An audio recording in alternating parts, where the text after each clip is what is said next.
कहते हैं 3 भूमिकाएं नारी की बड़ी जबरदस्त होती है। एक भूमिका होती है जब वो किसी के घर बेटी बनकर के जन्म लेती है। दूसरी भूमिका होती है जब वो पत्नी बनकर के किसी के घर जाती है। और तीसरी भूमिका होती है जब वो किसी संतान को जन्म दे करके मां की भूमिका में आती है। ये 3 भूमिका महत्वपूर्ण भूमिका है। और जिस वैदिक धर्म को हम मानते हैं उसमें 3 का बहुत तारतम्य है। अगर देखा जाए कि भगवान ने ये जो सृष्टि बनाई है इसमें कितनी चीजें अनादि है, तो कहा 3 चीजें अनादि हैं, ईश्वर, जीव, प्रकृति। अगर प्रकृति को देखें वो कितने प्रकार से बनी, तो कहा 3 प्रकार से बनी, सत, रज, तम, जिसे हम साइंस की भाषा में न्यूट्रॉन, इलेक्ट्रॉन और तीसरा कौन सा है, प्रोटॉन, है ना। यहां भी 3 है। जब हम यज्ञ करते हैं, आपके यहां सोमवार को यज्ञ होता है ना, तो जिस यज्ञशाला में आप बैठ करके यज्ञ करती हैं, आप उस यज्ञ कुंड की मेखलाओं को देखती होंगी। मैंने यज्ञशाला देखी नहीं, तो उस यज्ञ कुंड की मेखलाएं भी कितनी होती है बोलो, 3। और जिस यज्ञोपवीत को हम अपने गले में पहनते हैं, इसके अंदर भी कितने धागे हैं बोलो, 3। और पता लगा कि 3 ही ऋण सबके ऊपर है, पितृ ऋण, देव ऋण और ऋषि ऋण। इसका मतलब हम जिस वैदिक धर्म को मानते हैं उसमें 3 का कितना तारतम्य है। लेकिन कुछ लोगों ने, कुछ भ्रष्ट लोगों ने हमारे ऊपर कीचड़ उछालने के लिए हमारी स्थिति को क्या बिगाड़ा, कहावत बना दी, 3 तिगाड़ा बोले जहां ये 3 इकट्ठे हो जाते वहां काम बिगड़ जाता है। जबकि वैदिक सिद्धांत को अगर देखा जाए तो बिना 3 के यहां काम ही नहीं चलता। तो आओ हम विचार करेंगे। लड़कियों की 3 भूमिका है। पहली भूमिका कौन सी है बोलो, ध्यान से सुनना, मैं बीच बीच में पूछती जाऊंगी। सबसे पहली भूमिका कौन सी है, दूसरी भूमिका कौन सी है, तीसरी भूमिका कौन सी है। पहली भूमिका में आ जाते बेटी के रूप में। एक समय था कि बेटियों को पढ़ाते नहीं थे, लिखाते नहीं थे, लेकिन महर्षि दयानंद जी जैसे ऋषियों के कारण आज वो विचार पूरी तरह से दूर हो रहा है। और सब जगह एक भाव बन चुका है कि बेटियों को पढ़ाना, जोर से बोलो, चाहिए। इतना ही नहीं, जगह जगह सरकारी स्लोगन लिखे मिलते हैं, बेटियां बचाओ, बेटी पढ़ाओ। अच्छा, ईमानदारी से बताना, आपको पढ़ाने में जो ताकत लगा रहे हैं वो कौन लगा रहे हैं, जोर से बोलो।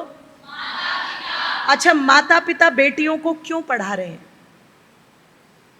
कभी सोचा आप लोगों ने? मेरे सामने यहां पर लड़के नहीं हैं, तो इसलिए मैं बात केवल बेटियों को संबोधित करके कर रही हूं। क्यों पढ़ाते हैं माता पिता बच्चों को?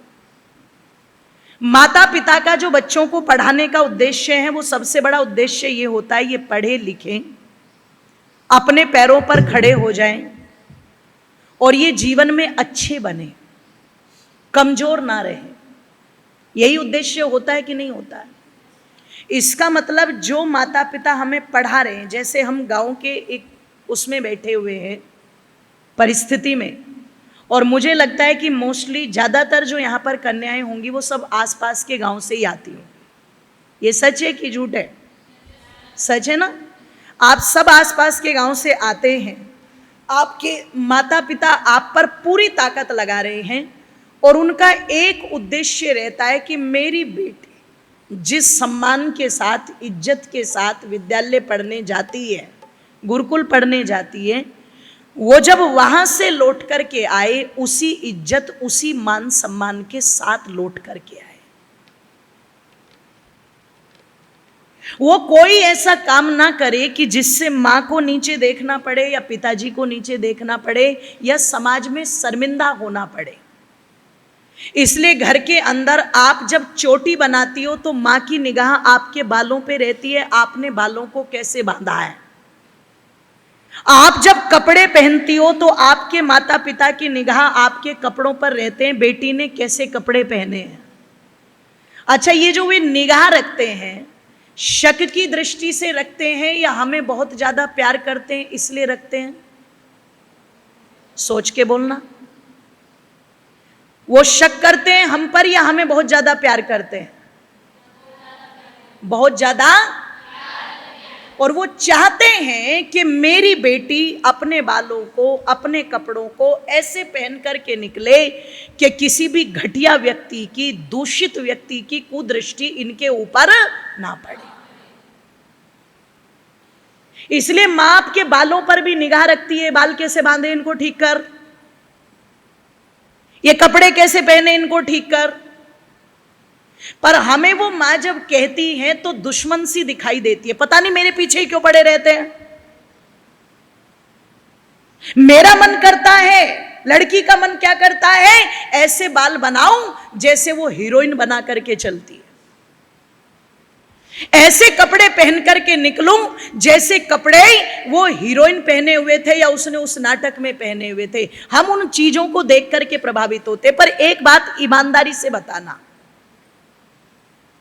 बिल्कुल ईमानदारी से बताना, कि ये जो आज फिल्मों को देख करके, नाटकों को देख करके, या उस पूरी की पूरी चकाचौंध की जीवन को देख करके जो आप केवल पर्दे पर देखते हैं, आप मोबाइल की स्क्रीन पर जो देखते हैं, केवल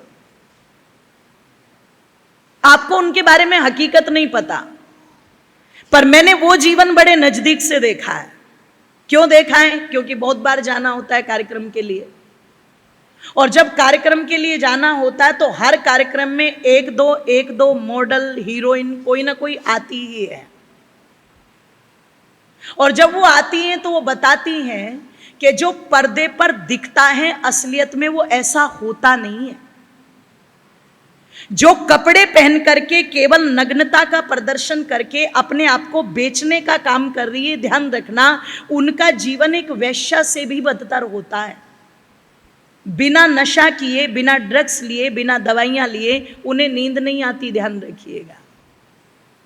और पता नहीं कितनी सारी डिप्रेशन की शिकार होकर के मर गई, चाहे मधुबाला रही हो जिसकी चर्चा इतनी दुनिया में थी, और चाहे मीना कुमारी रही हो, सारी डिप्रेशन में जाकर के मरी। इतना तनाव जीवन के अंदर। जानते हो क्यों?